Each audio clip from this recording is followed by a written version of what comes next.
Muito bem, tá gravando sim, sejam todos bem-vindos a esse canal. Hoje nós vamos dar continuidade à nossa playlist de óptica.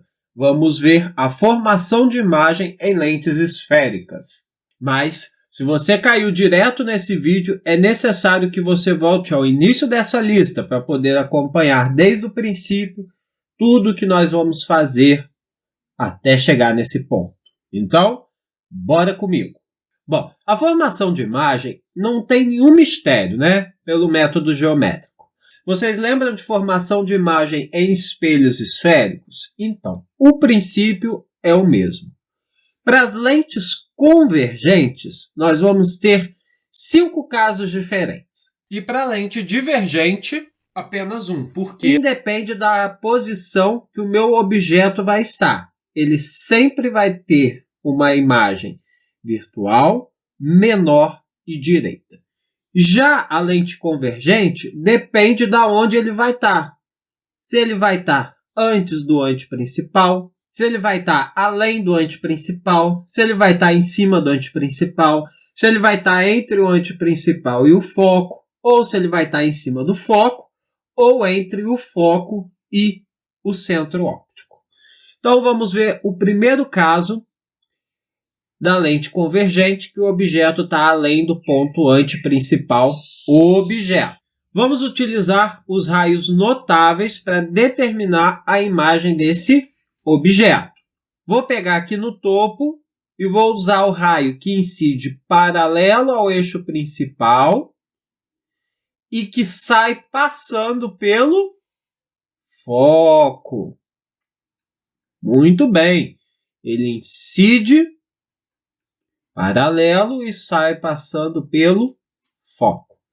Vou pegar um segundo raio. Qual raio vou pegar agora? Vou pegar o que incide passando pelo foco, nesse caso o foco objeto, e sai perpendicular ao eixo principal. Muito bem.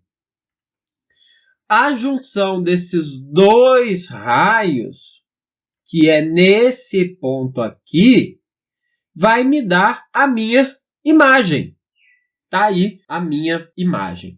Professor, você usou esses dois raios. Poderia usar outros raios para poder determinar? Poderia. Os mais fáceis para a lente convergente, para os 3 primeiros casos, são esses. Mas você poderia utilizar, por exemplo, vou fazer de outra cor aqui para não misturar. Poderia utilizar o que incide pelo centro óptico e sai formando o mesmo ângulo. E você ia ver que ia interceptar no mesmo lugar. Olha lá, a interseção seria no mesmo ponto. Ó. Ou então você poderia utilizar o que incide pelo ante principal, mas vocês podem ver que ia ficar algo muito grande.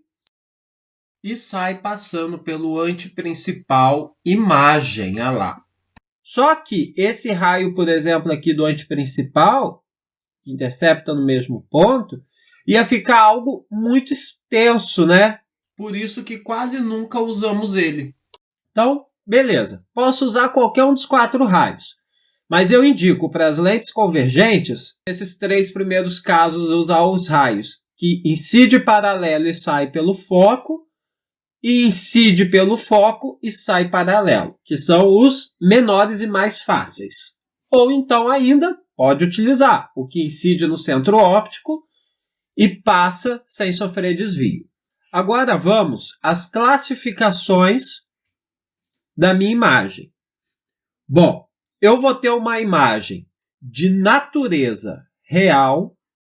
Por que a natureza é real, professor? Porque eu não precisei prolongar nenhum dos raios luminosos para poder gerar o ponto de encontro, para aí sim eu ter a imagem. Então ela é real, porque são os próprios raios luminosos que vão formar essa imagem, beleza? Beleza. Eu tenho uma imagem invertida, porque ela está de cabeça para baixo, né? Então a orientação dela é invertida. E o tamanho? Eu tenho uma imagem nitidamente menor. o objeto gastava 1, 2, 3 quadradinhos. A imagem não está gastando nem 2 inteiro. Então, a imagem é menor. Beleza? Beleza. Vamos ver agora, então, o segundo caso. Que o objeto está sobre o ponto antiprincipal objeto. Vou pegar dois raios luminosos. Vou pegar o que incide paralelo e que sai passando pelo foco. E vou pegar o que incide pelo foco e sai paralelo. O ponto de encontro é esse aqui. Então, essa daqui é a minha imagem. Uma coisa interessante é que ela está em cima do ponto antiprincipal imagem. E ela é uma imagem de natureza real.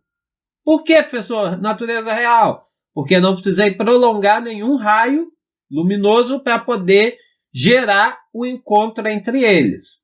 Além de real, essa imagem ela é invertida. Por que ela é invertida? Porque ela está de cabeça para baixo, né? A orientação dela está invertida. E ela é igual o seu tamanho, né? Aqui, ó, eu necessitei de 3 quadradinhos para o objeto e necessitei de 3 quadradinhos para a imagem. Então, o tamanho da imagem é igual. Então, vamos agora para o terceiro caso, em que o objeto está entre o ponto antiprincipal, objeto, e o ponto foco, objeto. Bom, vamos lá então. Vou pegar o primeiro raio incidindo paralelo e que sai passando pelo foco. E o segundo raio incidindo pelo centro óptico e passando sem sofrer desvio. O ponto de encontro está aqui embaixo, ó. Tá?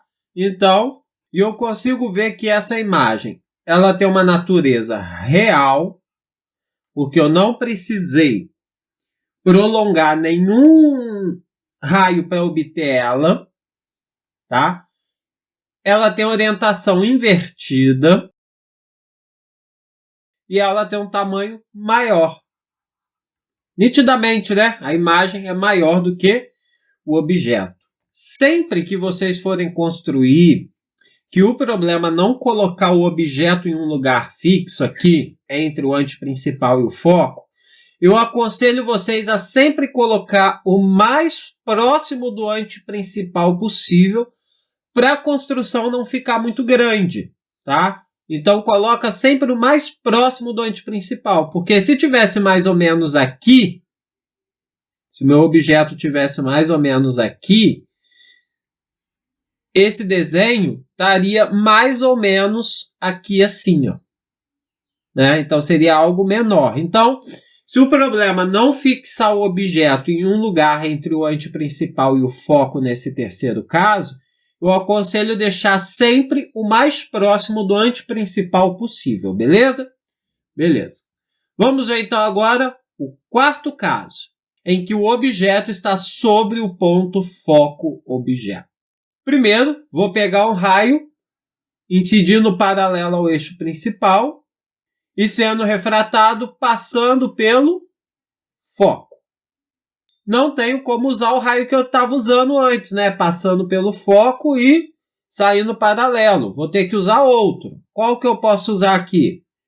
Ah, já sei. Vou usar o passando pelo centro óptico e não sofrendo desvio. Tá aqui. Beleza. E a imagem, professor? Ué, gente, olha só. Se eu prolongar os raios aqui para trás, eles também não vão se encostar.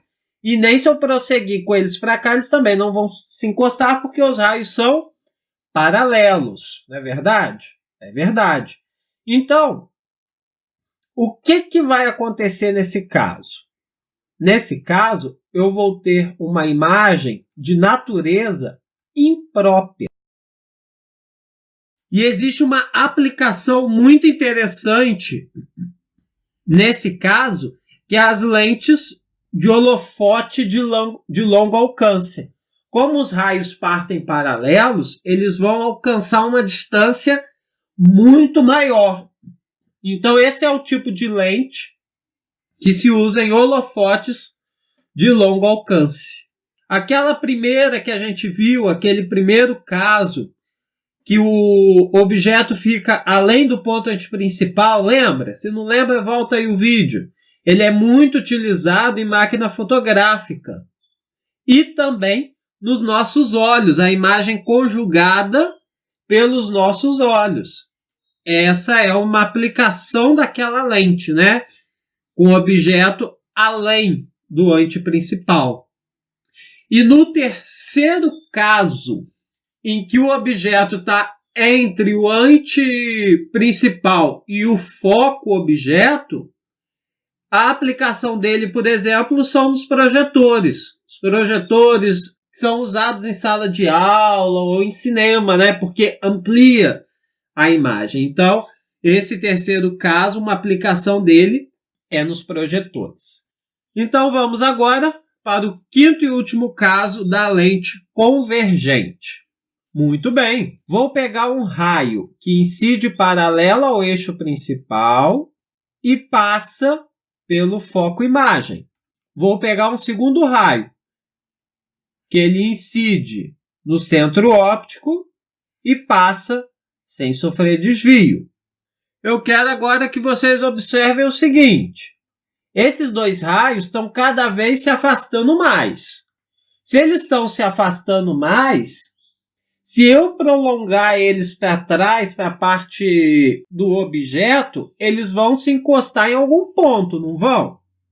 Então, é justamente o que eu vou fazer. Vou prolongar eles aqui para trás, até que eles se encontrem em um determinado ponto. E esse ponto é justamente aonde vai gerar a minha imagem. E essa imagem, ela tem uma natureza virtual. Ué, professor, por que virtual? Porque eu tive que prolongar os raios luminosos, né? Então, ela é virtual. Ela tem orientação direita, né? Tá de cabeça para cima. E qual o tamanho? Maior. Não é verdade? É verdade. Aqui também cabe um conselho. Se você for fazer e o objeto não estiver fixado em uma posição, coloca o mais próximo do centro óptico possível. Por quê? Porque os raios vão estar mais abertos. Se os raios ficarem mais abertos, quer dizer que o prolongamento que eu vou ter que fazer vai ter que ser menor. O prolongamento sendo menor, a construção da imagem vai ser mais fácil. Beleza? Beleza. Então, eu terminei as lentes congruentes. Vamos ver agora para a lente divergente. Mas não existe mistério. Se você conseguiu fazer bem esses 5 casos, você consegue dar lente divergente sem problema nenhum. Só tem que se atentar a uma coisa. Se você não está entendendo nada da onde eu estou tirando esses raios, como eu estou fazendo esses desenhos, é porque você não assistiu a aula anterior. Então, dá uma pausa nessa, volta na aula anterior em que eu explico em detalhes o que são esses raios que eu estou usando, que nós chamamos de raios notáveis, e depois que você entendeu isso, aí você volta para cá e acompanha essa aula. Então, bora comigo agora fazer a lente divergente. A lente divergente é um único caso, né? Então, eu vou pegar um raio que sai paralelo ao eixo principal, passando pelo foco. A luz passa do lado esquerdo para o direito, mas o foco está do lado esquerdo. Então, ele vai sair mais ou menos para cá, ó. Não é verdade? É verdade, olha lá, ó. Vai estar incidindo, ó, pelo foco imagem. Ali, ó. Viram? Legal? Né? Muito bem. E agora, professor? Uso outro raio, ó. Vou usar o raio que incide pelo centro óptico e que sai sem sofrer desvio. Agora eu tenho que apelar para a sapiência de vocês. os raios aqui da lente divergente cada vez mais estão se afastando. Então, os raios em si não vão se encostar. Vai se interceptar o prolongamento deles. Vou até fazer de azul aqui o prolongamento desse aqui. Ó. O raio está vindo pelo centro óptico e passando sem sofrer desvio. Então, eu prolongar esse raio refratado, ele está prolongado por cima do próprio raio, não é verdade? Então, esse ponto aqui é o ponto de encontro entre os dois raios. E a minha imagem conjugada vai estar nesta posição. Aqui vai estar a minha imagem. E essa imagem é de natureza virtual, porque eu precisei dos prolongamentos dos raios. Ela tem orientação direita, porque está de cabeça para cima, igual o objeto. E ela é menor do que o objeto, ou seja, o tamanho dela é menor. Muito bem, gente. Por enquanto é só. Se vocês estão gostando desse conteúdo, deixa o gostei. Se inscreve no canal. Ativa as notificações. Assista a esses vídeos que eu vou deixar indicados por aqui. E compartilhe o nosso conteúdo por aí. Forte abraço e até a próxima. Fui!